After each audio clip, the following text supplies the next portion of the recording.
तंबाखूमुळे गंभीर आजाराला बळी पडणाऱ्यांची मोठी संख्या समोर येत आहे। विशेष करून तरुणांचा यामध्ये अधिक समावेश आहे। जगभरातच याविषयी चिंता व्यक्त होते। तंबाखू विरोधी दिनाच्या निमित्तानं जनजागृती केली जाते। व्यसनाचे दुष्परिणाम पटवून देण्याचा प्रयत्न होतोय। तंबाखू विरोधी दिनानिमित्त यशोधरा हॉस्पिटल आणि 95 माय एफएमच्या वतीनं रॅली काढून जनजागरणपर संदेश देण्यात आला। यशोधरा हॉस्पिटलच्या संचालिका डॉक्टर अस्मिता कोलूर यांच्या हस्ते या रॅलीचा शुभारंभ करण्यात आला।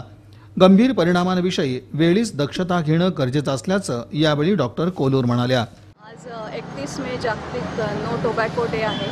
त्याचं औचित्य धरून आपण यशोधरा सुपर स्पेशालिटी हॉस्पिटल आणि 95 माय एफएम जिओ दिवसे यांच्या विद्यमाने आज रॅलीचं आयोजन केलं आहे। रॅलीचा मुख्य उद्देश असा आहे की लोकांमध्ये जनजागृती व्हावी, अवेअरनेस यावा, त्यामुळे थोडी तरी व्यसनाधीनता कमी व्हावी, कुणाला तरी त्याचं महत्त्व पटावं, हे आमचा उद्देश आहे। की आज जे व्यसनाधीनता वाढलेली आहे तरुण मुलांच्यामध्ये, कॉलेजमध्ये जाणाऱ्या मुलांच्यामध्ये, गुटखा खाणं, तंबाखू खाणं हे एक प्रेस्टीज मानलं जातं, पण त्याचे खूप घातक परिणाम, जीवघेणे परिणाम आपल्याला जनतेपर्यंत पोहोचवायचे आहेत। हाच या रॅलीमागचा मुख्य उद्देश।